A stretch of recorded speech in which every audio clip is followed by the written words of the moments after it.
Hello and welcome back to the Not the Old Firm YouTube channel. My name is Ben Banks, joined with James Black to look back on the League Cup final. It's just been and gone. St Johnstone winning it for the first time in their history. Don't think it's a game unless you're a St Johnstone fan. You'll be watching it repeatedly, I think, for the next wee while. But for everybody else, I don't think it's a game you'll look back on for all the highlights. So obviously, the big moment. Sean Rooney again doing what he does at Hampden, scoring headers from set pieces. That goal enough to settle it. St Johnstone probably the better team on the day, even in the first half, but Livingston just weren't at it in the second, and St Johnstone did enough to get it over the line. So we'll look back on sort of the main talking points and stuff. James, what were your sort of assessment of the game? Well, it wasn't a classic, was it? Fair play to St Johnstone, though. They got the goal, they got the win. Second bit of silverware after the Scottish Cup. And what was it, 2014? They won the Scottish Cup. So, yeah, fair play to them. I think they nullified the few threats that Livingston had. They looked the more dangerous of the two teams. And they forced a couple of saves for Robbie McCrory just after the restart. But it was it's not one that we'll be watching back in years to come as a classic. Fair play to them, though. Done a good job protecting the pitch, keeping the ball in the air that much. Yes, you've taken that from Twitter, or I think somebody said in commentary as well. I think somebody said, but no, wasn't a great game. Sean Rooney scored the second best thing coming out of Bells Hill after me. You're not saying Willie Collins the first? No, because he didn't come from Bells Hill originally. He was just at the same school as the three of us. Really weird one because Jamie McCart's brother now runs the PE department at Sean Rooney's former school. Small world. But enough of my ramblings about my past, like I've done every time Sean Rooney has did anything in Scottish football. Now this is getting bandied about on Twitter, and as bizarre as it sounds, when you look at, you're going to spit that Coca-Cola you've just put in your mouth, Scotland's options at right back. Stephen Adams playing there.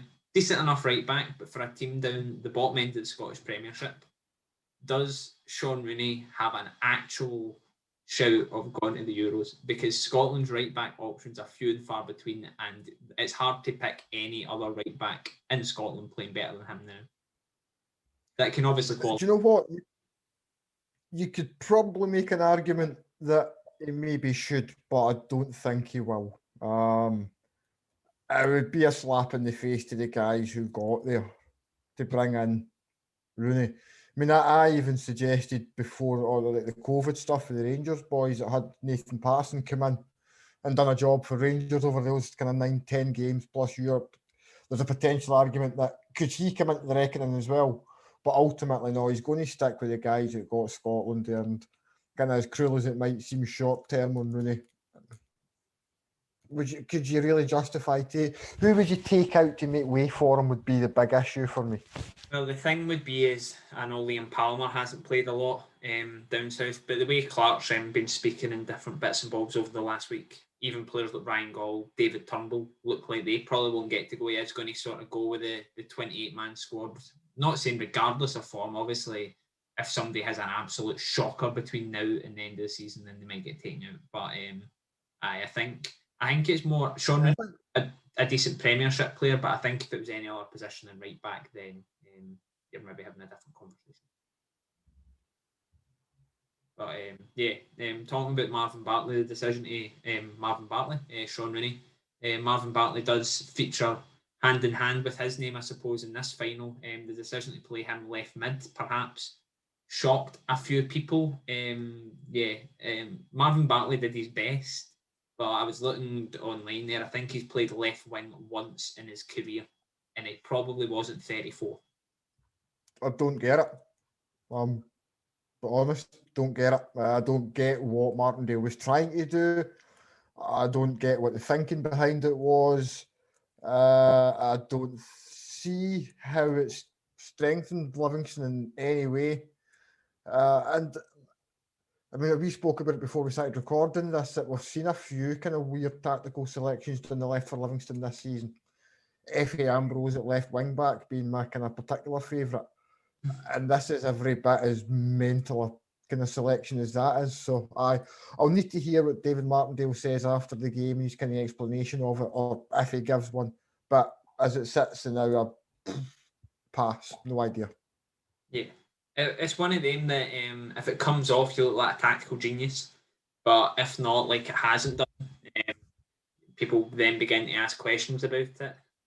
I find it hard to criticise Martindale after the start he's had at Livingston. Because I think they said on commentary that 65% win ratio before today, which isn't too bad going. I think Steven Gerrard, and you need to be. But I mean, He's only had you're that. talking a sample size of what, Yeah, 15 games?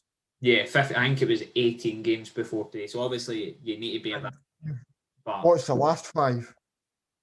yeah, the form that they had in this 14-game unbeaten run has curtailed. They get beat off. St Johnstone ended it. They get beat off Dundee United. They drew with St Mirren last week, where they were a bit better, but not quite at the levels of perhaps they were December, January time. And they just looked a bit knackered. They look like they have put so much into that run that perhaps it is maybe catching up with them a wee bit.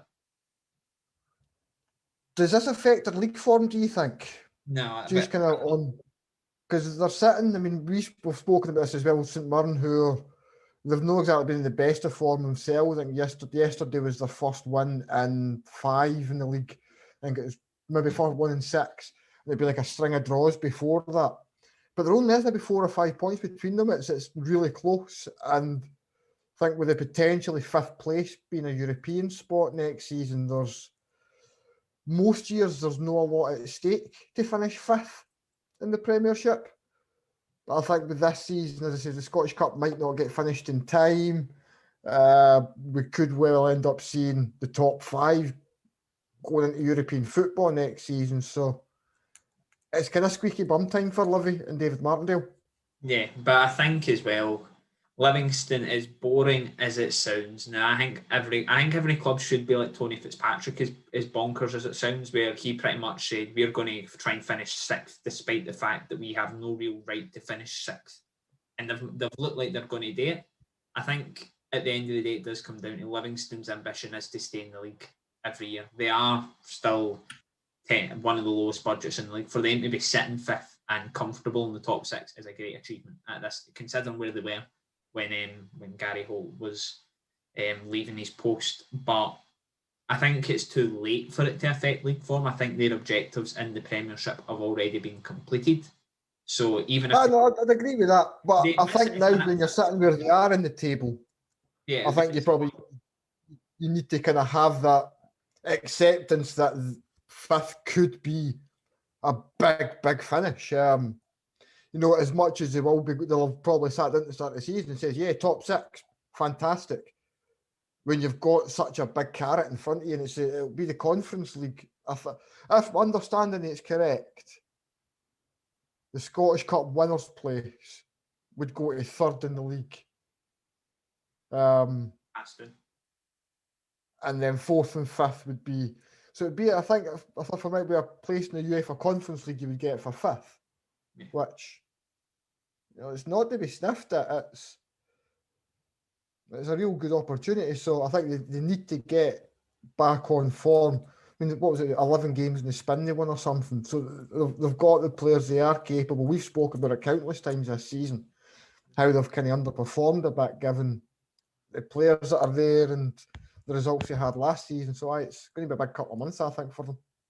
Yeah, I think it should be recognised that for both of these sides to get to the final, it's some go, and I don't think we'll see a final like this in terms of, hopefully we'll see some actual better football in action, but in terms of the 2 teams being here, I don't think you'll see it very often. I wouldn't be surprised if maybe over the next 5-6 years you do revert back to seeing Celtic, Rangers, Aberdeen, Hearts, Hibs, and the occasional ones creeping into the semi-final or the final every now and then. But I mean, these events don't come. I mean, Livingston's last final was 2004. St Johnstone's last League Cup final was way back. I think this was only their 4th ever major final, which comes. I mean, St Johnstone are going through some golden period. If you look at the last 10 years, two trophies, European football. I mean, plenty of bigger teams in Scotland would love to have the success St Johnstone have had in the last sort of 10 years, but budgets and that dictate things according to some.